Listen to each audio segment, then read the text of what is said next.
Olá, meus amigos, que Deus abençoe vocês nesse dia, nessa nova semana, e que Ele venha iluminar o seu entendimento para que você possa compreender a sua santa palavra. Porque quando você compreende a palavra de Deus, você tem condições de praticá-la, de obedecê-la. E quando você obedece, então você é justificado, quer dizer, você se torna merecedor daquilo que Deus tem prometido. Se você ler comigo agora, meditar comigo neste momento, lá na carta aos Romanos, no capítulo 4, diz o seguinte, o apóstolo Paulo diz o seguinte: se Abraão foi justificado pelas obras, ele tem de se gloriar, mas não diante de Deus. Quer dizer, quando a gente faz obras para Deus, quando a gente faz obras, boas obras, caridade, etc., nós temos com que nos gloriar e esperar a recompensa, porque nós fizemos um favor. Nós fizemos um favor a outras pessoas. Mas ele diz assim, no versículo 3, o que diz a Escritura? A Escritura diz que Abraão creu em Deus. Abraão creu em Deus e isso lhe foi imputado como justiça. Quer dizer, a justiça de Abraão veio não porque ele obedeceu simplesmente, mas porque ele creu. Ele creu para poder então obedecer. Então, nós somos justificados, merecedores diante de Deus, através da crença, da fé. Não é a graça de Deus. A graça de Deus é fazer um favor para nós que não merecemos. Mas da nossa parte, nós temos que fazer a nossa parte crendo no que Deus fez. Jesus morreu por todos. Jesus bebeu o cálice da maldição, o cálice da ira de Deus, para que pudéssemos, nós, seres humanos, pudéssemos beber o cálice da salvação. Mas isso tudo é feito através da fé, porque para que eu possa beber o cálice da salvação, eu tenho que crer que Jesus morreu por mim e que, através do seu sacrifício, eu alcancei a minha salvação. Então, não são obras, não são as boas obras que vão me fazer tomar posse do reino de Deus. Não são as boas obras. Eu posso pregar o evangelho, como eu tenho feito há tantos anos, há muitas décadas. Mas, se eu não crer naquilo que eu estou pregando, de nada adianta para mim. Eu não vou receber salvação alguma. Porque o simples conhecimento da palavra de Deus não salva ninguém. Mas a crença, a certeza, a convicção e a prática. Porque quando você tem essa crença, essa fé, essa convicção, você então pratica. O apóstolo Tiago diz o seguinte, que até os demônios creem. Eles creem em Deus, mas eles não obedecem. São incapazes de obedecer. São incapazes de obedecerem ou seguirem ou praticarem aquilo que eles creem. Assim também é a palavra de Deus. Você crê na palavra de Deus, você tem conhecimento da palavra de Deus, você crê, você se lança, você mergulha, você quer porque quer exercitar aquela fé, quer porque quer obedecer a palavra de Deus e você obedece. Então você está manifestando uma fé que traz a sua justiça, a fé que justifica você. Compreende o que eu estou falando? Por exemplo, o diabo sabe a Bíblia melhor do que qualquer um de nós. Ninguém neste mundo conhece mais a Bíblia do que o diabo, Satanás. No entanto, ele não deixa de ser Satanás. Então, o conhecimento da Bíblia, pura e simplesmente, não vai justificar ninguém. Jesus, como eu estava falando, Jesus morreu por todos, tomou o cálice da maldição para nos dar o direito de tomarmos o cálice da salvação, crendo nele, obedecendo a sua palavra, seguindo as suas regras. Agora, se eu não sigo as regras, as leis, as palavras, os mandamentos, se eu não pratico aquilo que eu digo que creio, então de nada adianta a minha crença, ou a minha fé, ou as minhas obras, boas obras. Eu não sei se você está entendendo. Olha só, no capítulo 4 de Romanos, você leia com cuidado para você compreender o poder da fé.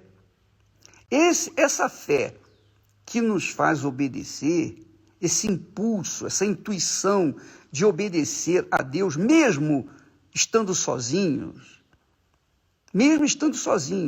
não praticar os erros, os pecados, estando sozinhos, nós vivemos ainda com a consciência limpa, pura, porque nós cremos que Deus está ali, está vendo, está assistindo às nossas atitudes. Esse é um ato de fé, é um ato de beber do cálice da salvação. Então Jesus bebeu o cálice da maldição para que eu pudesse ter direito ao cálice da salvação.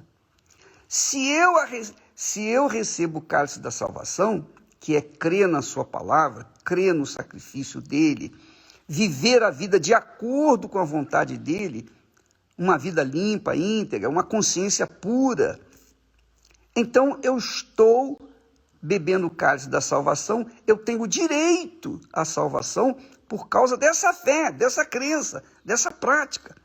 Não é porque eu sou pastor, que eu prego o evangelho, que eu vou ser salvo. Nada disso. Paulo então diz assim,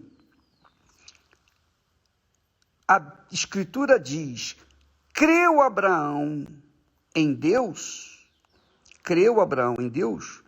mas uma crença prática, não é a crença tal e qual as dos demônios.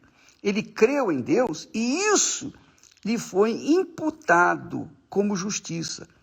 Quer dizer, ele foi perdoado, ele foi lavado, ele foi purificado, porque ele creu na palavra de Deus.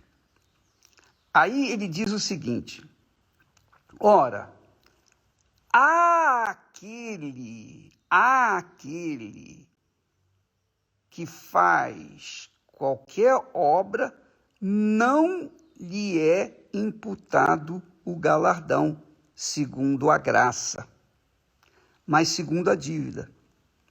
Então, uma pessoa faz uma obra de caridade, então, essa criatura, ela tem o direito de ser compensada pelo fato dela fazer uma obra de caridade. Não porque ela fez uma coisa da fé, ela fez uma coisa, por exemplo, de amor, de caridade, ela quis ajudar a pessoa, então ela é beneficiada por aquela caridade.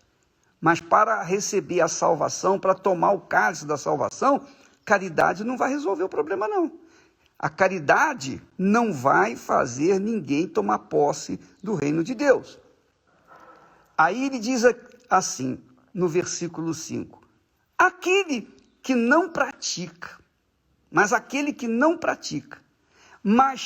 crê, não pratica, suponhamos, a caridade, não pratica a caridade, mas crê naquele que justifica o ímpio, crê, não é graça de Deus, não. Não é a graça que vem de Deus, não. Ele crê. É o homem, é a mulher, é a pessoa. A pessoa crê naquele que justifica o ímpio, que ele crê. a sua fé lhe é imputada como justiça. Muito forte isso. Quer dizer, eu sou um condenado, estou diante do juiz, num julgamento.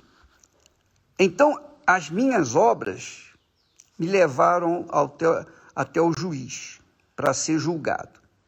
Mas, se eu creio em Jesus como meu advogado, eu creio no meu Senhor Jesus Cristo de todo o meu coração, eu vivo em função da fé nele, então Jesus é o meu advogado junto ao Pai, o juiz dos juízes, para me absolver, para me justificar. Então assim eu sou justificado. Por isso que Jesus é o Salvador. Jesus é o Salvador porque ele justifica o pior dos pecadores por causa da fé exercita do pecador nele. O pecador crê nele de forma prática, não é crer acreditando apenas, não, mas crer assumindo a sua fé, vivendo uma vida pautada na sua palavra, na sua justiça. Então Jesus, gloriosamente, o defende junto ao Pai e ele ganha a causa e nós somos justificados. Muito legal isso. Quer dizer, minha amiga e meu amigo, Deus, é óbvio que a graça de Deus é quem concede o perdão. A graça de Deus que concede o perdão, mas eu tenho que manifestar a fé nessa graça. Eu tenho que manifestar a fé nessa graça. Não quer dizer assim, a minha graça te basta. Não basta. Porque se a graça de Deus bastasse para todos nós, então todo mundo seria salvo. Não haveria porta estreita, caminho estreito e porta apertada. Todo mundo entraria. Porque a graça de Deus basta, então eu posso pecar à vontade. É isso aí que o diabo quer. É isso que o diabo quer. O diabo quer que as pessoas pensem assim, minha graça te basta. Eu vou pecar e depois Deus me perdoa. Não é assim não, minha amiga, meu amigo. Com Deus não se brinca. E de Deus não se zomba. Ele nos tem dado a sua palavra para nos orientar. A fé que eu tenho que manifestar nele, essa fé é seguida de obras da fé, como Abraão. Abraão creu em Deus, por isso ele obedeceu a palavra dele. Seguiu de Arã para a Canaã. Por isso ele ofereceu seu filho no altar, porque ele cria que Deus poderia ressuscitá-lo, até ressuscitá-lo. Então ele manifestou uma fé prática, não uma fé teórica, como acontece com aqueles que levantam a bandeira, minha graça te basta. Se a graça de Deus bastasse, então todo mundo seria perdoado, todo mundo entraria no céu e nós teríamos no céu um inferno que nós vivemos aqui na terra. Não tem cabimento. É só uma questão de inteligência. Mas as pessoas não querem pensar, as pessoas não querem ser inteligentes com respeito à fé. As pessoas querem mágica. E aí fica difícil. Então, por isso você vê muitos crentes fracos, fracassados, doentes e até que morreram. Muitas pessoas crentes morrendo, caindo aos pedaços, apodrecendo dentro das igrejas. Por quê? Porque acreditaram ou acreditam que a graça de Deus é suficiente para fazê-las alcançar a salvação. Não é não. O apóstolo Paulo diz com muita clareza, porque a minha graça te basta, mediante a fé. A graça, atitude de Deus para conosco. A fé, atitude nossa para com Deus. Então, os dois têm que estar casados. A graça e a fé. Então, nós temos que viver o que Deus nos oferece, o cálice da salvação, e beber. E viver uma vida de acordo com a sua santa palavra. Minha amiga, meu amigo, coloque isso em prática e a sua vida nunca mais será a mesma. Nunca mais. Você vai mudar. Os seus sonhos vão se realizar de acordo com a vontade de Deus. E o Espírito Santo vai, obviamente, iluminar o seu entendimento para que você compreenda essa verdade e possa ser beneficiado por ela. Deus abençoe em nome do Senhor Jesus. Até amanhã.